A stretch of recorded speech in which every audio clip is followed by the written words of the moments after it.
Good evening, ladies and gentlemen. My name is Christopher Talbot. I'm the president of Art Evolution. Tonight we are honoured to hold our third exhibition showcasing the artworks of Jane Seymour. We are videoing the presentation, and I would ask that you please turn off all cell phones. I'd like to say a special thank you to those guests who are here tonight that have travelled from the US and France. There is a short documentary titled A Journey to Impressionism, where Jane travelled to Giverny, France, to paint the gardens of Monet, who was widely regarded as the father of Impressionism.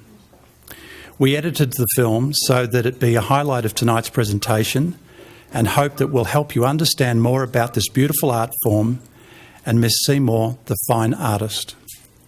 Afterwards, Jane will speak about her life as an artist and explain the incredible success around the Open Heart collection, which began with her paintings and are now available as jewellery and fine art bronze sculptures, a philosophy which has spread the message of love and hope around the world.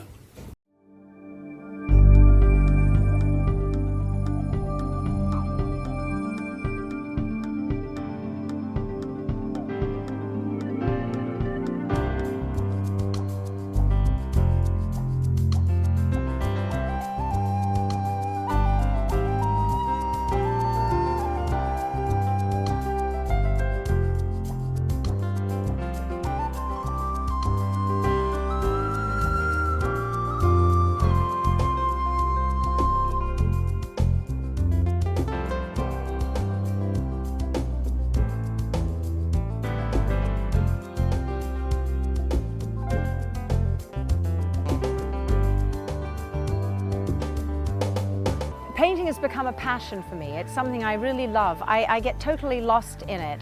The time just flies by. I forget to eat or sleep or do anything. And what I love about painting is that I see the world differently. I really see the world in terms of darks and lights and textures. I see color, I see form. I see things that I would maybe have taken for granted or just say, oh, that's beautiful. And I actually see it in a much more profound way when I'm painting it. When I dance, I'm interpreting someone else's choreography. I'm using someone else's music. When I paint, this is me. This is something that I've chosen. The subject matter is something I've chosen. The brush strokes are mine. It's my vision. It's my sense of color, my sense of movement. It's much closer to the core of who I am.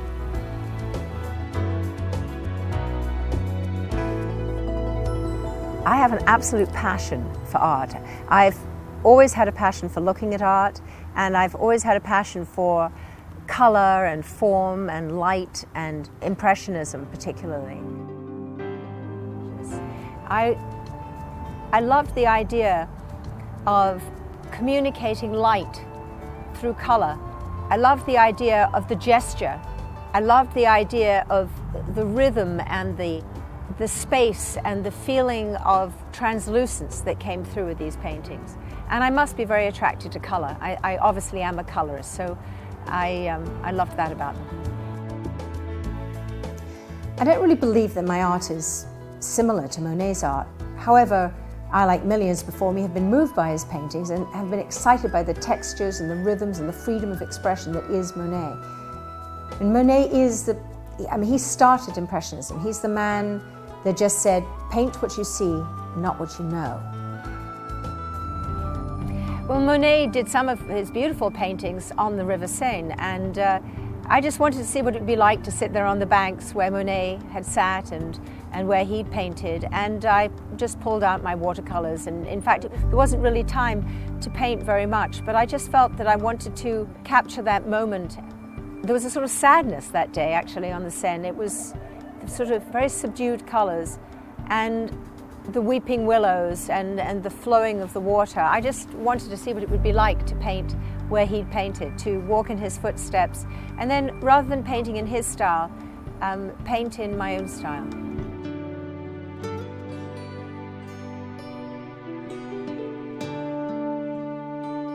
When I arrived here, I obviously knew what I was to expect. I'd seen lots of photographs, lots of books, and obviously I'd seen the paintings, but the light here, it changes all the time, and the mood changes all the time, and the colours of the flowers change and the angles in the garden, and there are combinations of colours and textures. It's absolutely inspiring.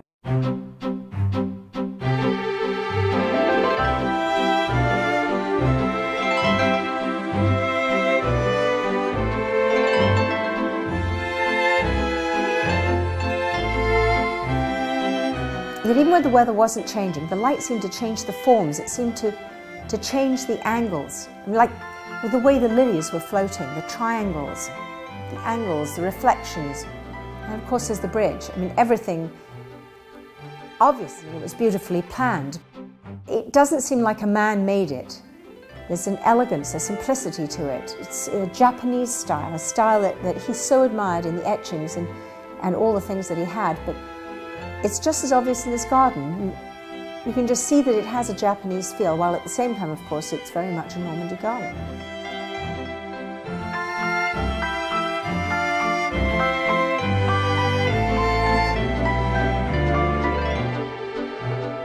When you walk through the tunnel from the main garden of the house, and you come through this tunnel and suddenly you're there in this water garden and you walk on that bridge,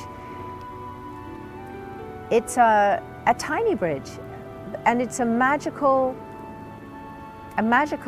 feeling that Monet walked there. Monet painted this bridge has a life of its own. The plants are constantly growing and taking over the bridge. So many times when Monet painted it, there wasn't that much foliage on that bridge. And now it's absolutely full. It's a labyrinth, actually. And it's almost like a jungle, really. Going to Giverny, going to Monet's home and to his garden, was even more inspiring than I ever imagined it could be. And you understand why artists from all over the world hope for the opportunity to go there on the day that they close it to the public and really be able to experience what Monet experienced, which was to paint in the tranquility of this garden.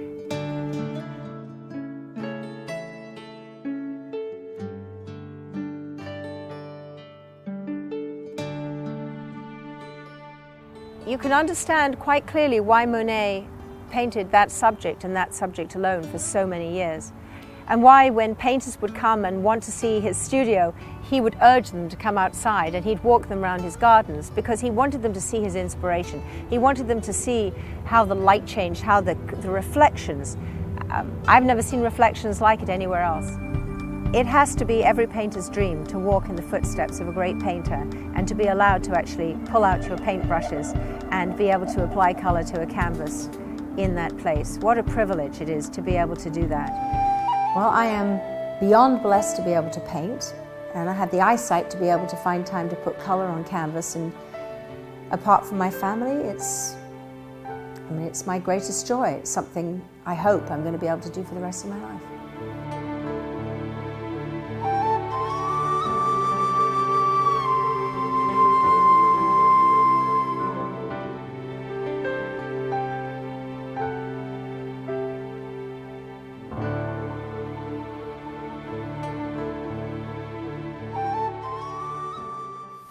Well, before I introduce Jane, I would like to talk just a little about some of the fundamentals of what makes art valuable and the selection process that we use for artworks in our fine art category. Art is an attempt at immortality. It is the highest expression of the human condition. But in viewing the basics, in establishing value, we look at the following. What is the history of the artist? What is the quality of the artworks themselves? And what is the demand for the artworks? To establish this, we as art dealers conduct considerable due diligence before we offer up the artworks for sale to our collectors. Whether you like a particular artwork is something only you can decide for yourself. However, a part of the decision regarding what to collect should, I believe, be based on facts and then work together with a knowledgeable art dealer and gallery. If I've learned anything about the enduring value of artworks, it usually comes down to provenance. And provenance is based in fact and in history. In the case of Jane Seymour, it's easy to be dazzled by her many accomplishments, fame and beauty, what is known in Hollywood as star power. So I think it's even more important to dig a little deeper to make sure that we don't lose sight of the fact that tonight we are looking at the fine artist and her body of artwork itself, which at the end of the day must stand on its own.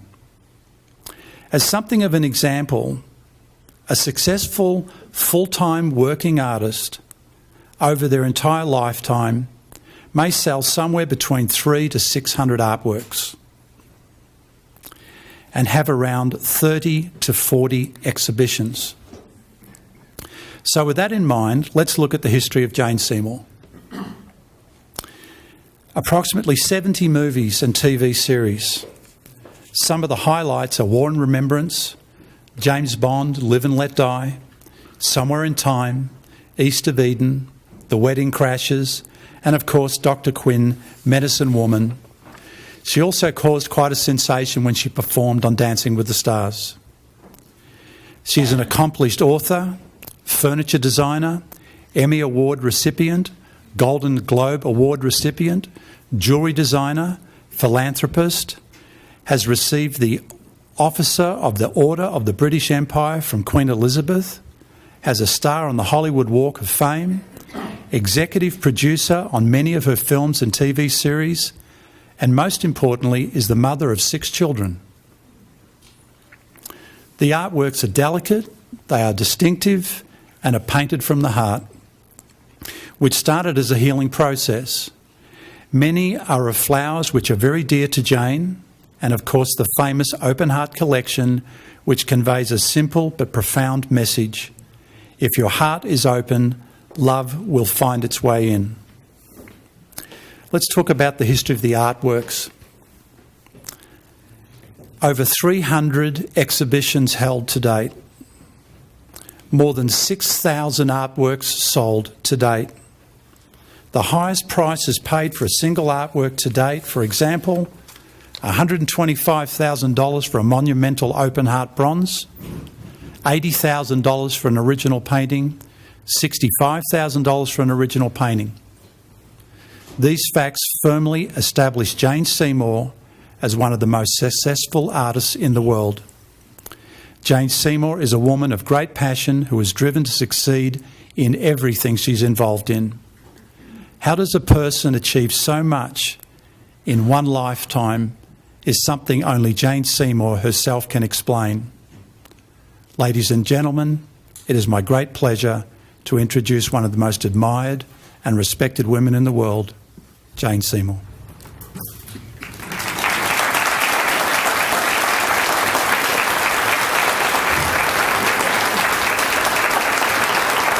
Thank you. Thank you, everyone. Well, I don't know how to follow that one other than to try and tell you a little bit about how this all began and why I'm here and why I'm so thrilled to be here. I grew up, as you can hear from my accent, in London, in England, and my parents were great lovers of art, and they used to take me to the museum, and I would look at art books, and I loved art. It was what I wanted to do, and from a very early age, I was always sketching and drawing, and I went to school, and very early on decided I wanted to be a ballerina. So against my parents' well, they didn't really want me to be a ballerina, but I got a scholarship to an art school, and the most wonderful thing happened there because I went to a ballet school where you had to learn all the disciplines. So I learned drama, I learned every kind of dance, I learned history of art, history of design, and we had the most wonderful art teachers there too. So I took what was the equivalent of first-year art college at that school that was called Art A-Level. And I could have gone to college as an artist, but I wanted to be a ballerina. I injured myself. I became an actress. So I didn't think much about art for quite a while. In fact, I tended to embroider, knit, crochet, and come up with wearable art because I could sell that and the money would then pay for my ballet shoes so I could dance with the Kirov at Covent Garden, which I did manage to do before I injured myself. I became an actress. I had lot of success, especially when I came to America, which was fantastic. I got to play in everything. They nicknamed me the Queen of the Miniseries. And at the height of everything, I married a man who was my business manager, and I thought, well, that's very sensible. He's an accountant. Unbeknownst to me, it was a sorry mistake. The children were wonderful. But unfortunately, he left me $9 million in the red with lawsuits from every major bank, including the FDIC, and I had no idea about what had happened. I couldn't believe it. And instead of going into sort of a deep depression, which was, I was about to be homeless, penniless, I didn't know what to do, I thought of the advice my mother had always given me, which was when times were tough and you felt something was insurmountable, your instinct would be to close off your heart. But if you could accept what had happened, be in the present moment, and somehow reach out to help someone else, that very action would give you purpose, and that there would always be someone worse off than you. And then that would bring love into your life. And that's where the open heart came from. That's how I then related that. So we'll come to that again in a minute. So what I did was I realized I was going to a fundraiser for a child abuse organization called Child Help. And no one knew that I was about to be homeless and penniless, but I did. And I didn't know what bankruptcy meant or anything like that. But I just thought, well, I'll give the last money I have out of my purse to a silent auction item here of an artist who's going to do a drawing of my children. And I couldn't imagine a bank would be interested in a drawing of my children. So I thought, it would be a good way of just saying, okay, now I'm done. This artist came to my house and to take photographs of the children, and saw these finger paintings in their playroom, and said, "Who did these?" And I said, "I did." And he said, "They're really good." And I said, "They're finger paintings on finger paint paper." And he said, "No, they're actually really good. Do you paint?" And I said, "Well, not for many years, and not really." And he said, "Well, I'll give you some lessons." And I said, "I have a terrible confession. I don't have any money. I'm about to lose the house. And I certainly can't be spending money on materials or lessons." And he said, "No, don't worry about it. I'm going to teach you watercolor. You can take it with you wherever you go." And he said, "I think you'll do very well with it. And I'm just going to give you these lessons." So for about 2 or 3 days, I was learning how to do watercolor with him. And you can imagine, I was very depressed. I was crying all the time. I didn't know what was going to happen in my life. I felt very insecure. And all of a sudden, I started painting watercolor, and I couldn't stop. It was a total healing for me. It took me to this other kind of Zen place where I was able to be calm, be able to find happiness, be able to take care of my children, get them off to school, manage to not fall apart. And this art, this watercolors just fed my soul. I just couldn't stop. I would paint in the middle of the night. I mean, some people would drink or do drugs or something. I did watercolor. Hence, there's a lot of watercolors. Over the years, I then was fortunate enough to get the role of Dr. Quinn, so I never was bankrupt.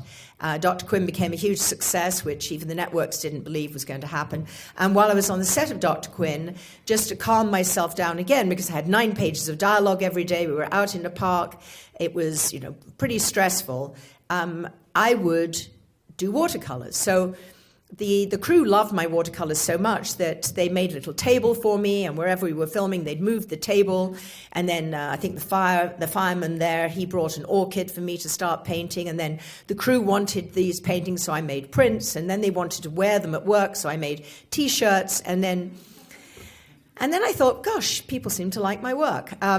Then I was asked to do a book called Actors as Artists, and directly from that, I was picked by the Discover card to do a painting for a credit card when they decided it might look more interesting than just the name of the bank. I had the enormous privilege of being selected to do that with Flojo, Ringo Starr, and myself.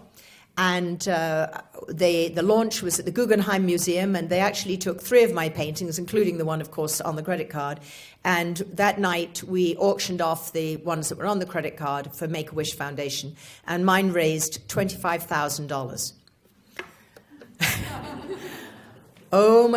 I was just so excited. It was so wonderful. 5 families were able to take their dying child to the place that they dreamt of going more than life itself. And I just thought, how wonderful. I did something that I loved, and I was able to pay it forward and to help people. And it was very, very exciting. Plus, of course, being at the Guggenheim, that's not so bad, you know. Have your paintings there, your first painting. One of my first paintings, actually. I was then asked by Corbel to design a champagne bottle, which I did with an iconic painting of mine, which was of a hibiscus, and that won all kinds of awards, and so on and so forth. And then I was asked by a major art dealer on Rodeo Drive, in one of the most exclusive places in Los Angeles. He mainly, Michael Schwartz, he mainly represented dead artists, very famous ones like Rembrandt and Chagall. And for some reason, he loved my work and said, I'd like to represent you too, and let's see what can happen. So that was a really wonderful experience. And working with him, I was working with the lady that now represents me, Susan Nash-Lukes, who's been working as in the world of art for many, many years and has represented major artists and done exhibitions all over. And we traveled, and then got the opportunity to go to Monet's Gardens, which was fantastic, and make that little film you saw. And I just could not stop painting. I've been painting now and doing exhibitions in all over America and Canada, of course. I've been an official artist for the Olympics, I think 3 times, for Beijing, for Vancouver, and for Torino. Yeah, in Torino, I painted the town of Torino with the mountains in the background, but they were way too far away, so I brought them in closer.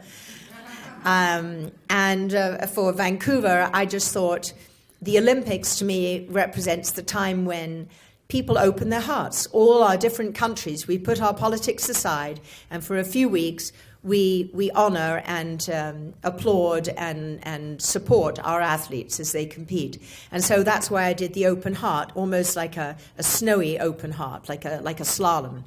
And I thought that was very appropriate. I've been commissioned on many occasions, done lots of things, but I think one of the most exciting things for me was when I came up with the original image of the open heart.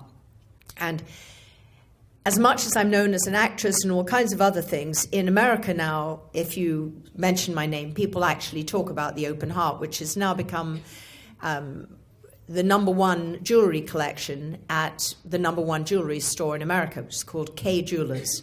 And they also own Jared's, and now they've just bought Zales, which means we're now in People's. So the good news is the open heart has literally, in the last week or so, arrived in Canada, and probably hasn't been talked about very much yet, because I think they're going to really talk about it for Mother's Day or Valentine's. So, but I know it is in the stores, and if you look up People's, you'll see it. The importance of the open heart was the story that my mother is from Holland, and she was living in the Dutch East Indies in Indonesia, and got caught there and was imprisoned in an internment camp for 3.5 years under the Japanese. And she always told us when we were growing up, having of course survived it, and she was now in England and married to our father, she said, darling, when life is tough, you'll want to keep it to yourself. But if you could accept what's happened and realize there's always someone worse off and reach out to help them, that love and purpose would fill in your life. So I came up with 2 hearts that were open, and I connected them. And I loved the image so much. At first, it almost reminded me of a woman's body. So, but we trademarked it, and at that time my husband said, oh, that costs money to do that, and besides, no one can trademark a heart, because that's an image that people have been doing forever. Well, our lawyer called up and said, you're not going to believe what your wife has done. She's actually managed to come up with an original image that no one has ever done before. So it was very exciting to me, and then I was doing Dancing with the Stars, which was crazy to do in my mid-50s. Insane, actually. I'd had back surgery. I could barely get in or out of bed. The idea of dancing and doing ballroom, which I'd never done, was crazy. But there was something inside of me that just said, I've always wanted to dance when I was a little girl. This would be the most amazing experience. Plus, it was my mother's favorite show. Well, my mother had a stroke. She lived to 92, and then she had a stroke. And she found out, because we told her, and she couldn't even talk anymore, we told her that I'd been asked to do the show. And out of her mouth, she went, yes.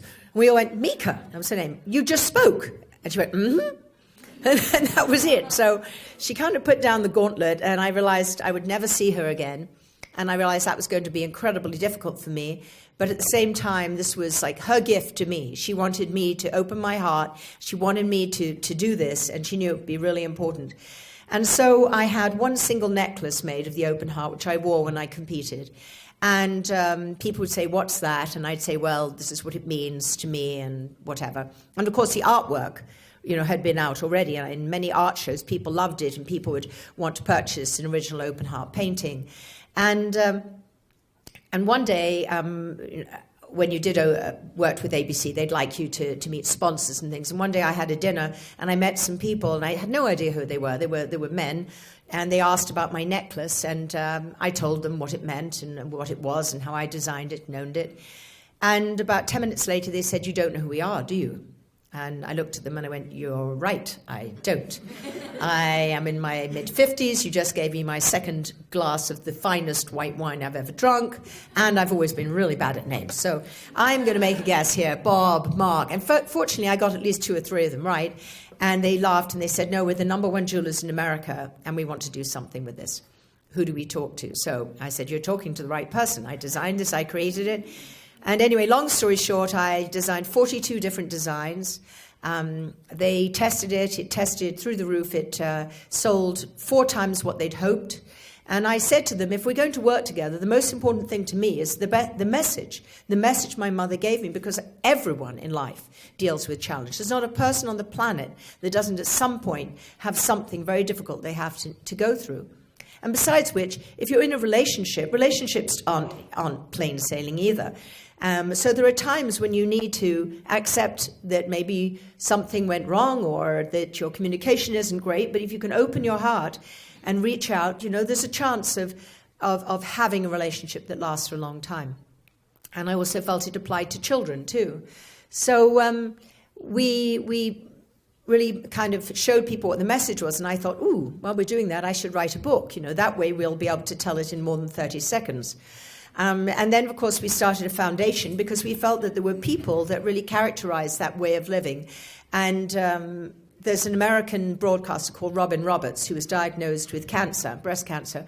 And she chose to stay on air and to actually let film cameras videotape her going through the process of what it took to recover from breast cancer. And so she literally opened the hearts of many, many people and really took away the stigma of having breast cancer. So she was one of our recipients for the foundation. And a couple of years ago, we honored Glenn Campbell for doing pretty much the same thing and allowing us to follow him with cameras and show him on his final tour when he had Alzheimer's. And I'm very proud to say that the movie has just come out.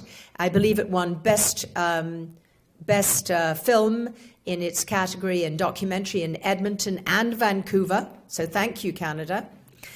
And I'm sure it'll be released here. At the moment, it's getting 10 out of 10, unbelievable reviews everywhere. But the point of the story is that Kim, his wife, and Glenn opened their hearts by allowing people to see what really happens to a family when someone has Alzheimer's. And also the miracle of how Glenn was amazingly unable to know where to pee in his own, couldn't find his own bathroom in his own house. But you could put him on stage and he could play for millions of people and sing it and play the guitar better than anyone. It was an extraordinary experience, and it's called I'll Be Me.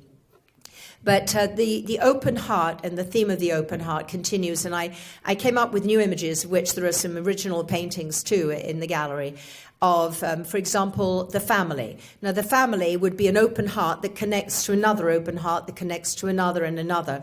And it could be interpreted as the father, the mother, and the child. Or the way I like to see it is the way you connect to people that become your family because you choose them, rather than just your DNA family. So I wrote a book about that, which describes that. And, of course, the jewelry came together. And then I came up with another image called the wave. And the wave was really important to me because I always felt that in life, whatever your circumstances, it was as though you were on a body of water going in a general direction. You go to school, you're born, your parents keep you alive for a while, and then suddenly this extraordinary, exhilarating moment comes when you get your first kiss, you win the prize, you get a role in a movie or something, or TV, or your team wins, whatever it is. It's that woohoo moment. And then, of course, it doesn't last. The woohoo moment is woohoo, and then it comes down. And for a lot of people, they go, I'm never doing that again. I love the high, but coming down, this is not for me. Maybe I'm not supposed to do this or whatever. And a lot of people give up. But if you think of the wave, as it crashes, it doesn't go straight down. It lets go. Lets go of water it no longer needs. That's an interesting thought. So when you're going through change and you realize you have to let go of certain things, it's an important thing to remember. And then the wave comes down. As it crashes, it sort of goes down and comes straight back up again, having had the experience of the high, the letting go, the low, the crash, and then coming back up, it meets water it would never have met under any other circumstances, water that's probably been through its own cycle, and collaborates and creates a new wave. And so that's what the wave means. That's what the connection of those paintings.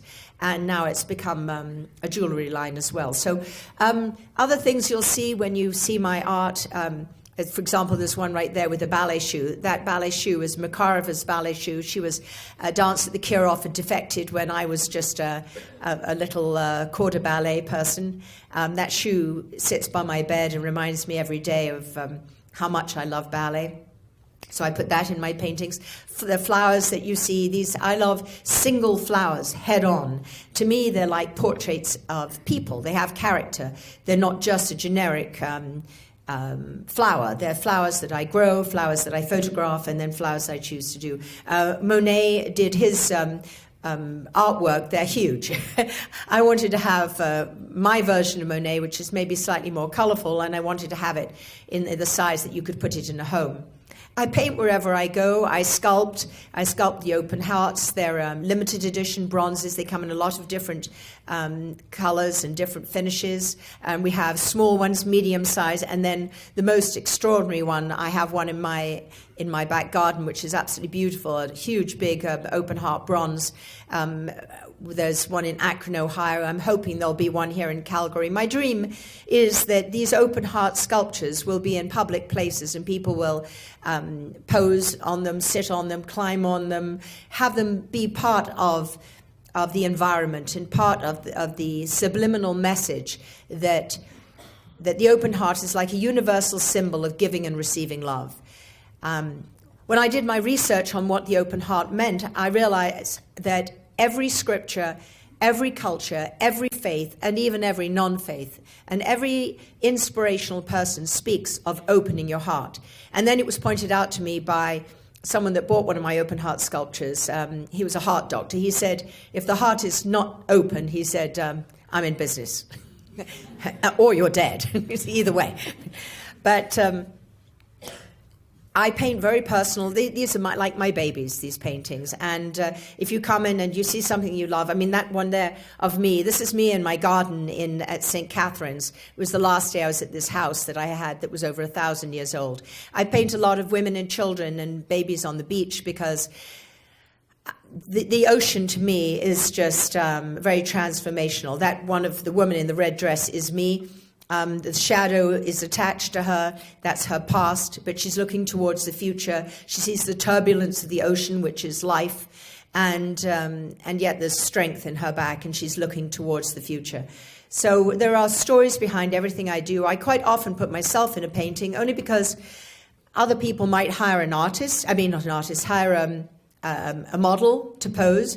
But since I get hired in my day job to create characters, it seemed to me that since I was the one that understood the emotion I wanted to express in the painting, I might as well be the model as well. So that's why you see me in it. But I have been known to paint other people on many occasions. And I do love landscapes as well. I do these watercolor pen and inks. These are very free. These are almost like signatures. So there's a lot of different pieces that you'll see. And whenever I'm on location, I did that one in England. I was sitting in the garden. I often paint things that I see when I'm on movies.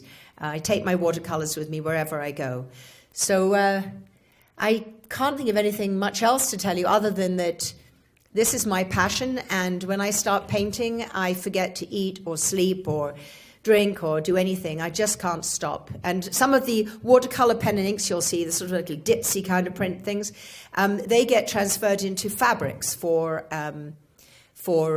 garments or lampshades and things like that. And I now have I used to have a clothing line. I don't have one at the moment, but I'm now doing handbags. I'm doing furniture. I have a lot of different companies, things I work with. But I would say the biggest one of all would be what's coming here now at People's, which is the Open Heart. And I would say that it's probably the thing I'm most proud of, because if there is some way of enlightening and allowing people to realize that by opening their hearts, they can not just heal themselves, but they can reach out and connect with other people in a very unique and special way. And if there was some way we could do that globally and be inclusive of the human race rather than exclusive and we're right, they're wrong, all of that awful horrors that are going on in the world. My dream is that the Open Heart will somehow impact all of us universally. Thank you.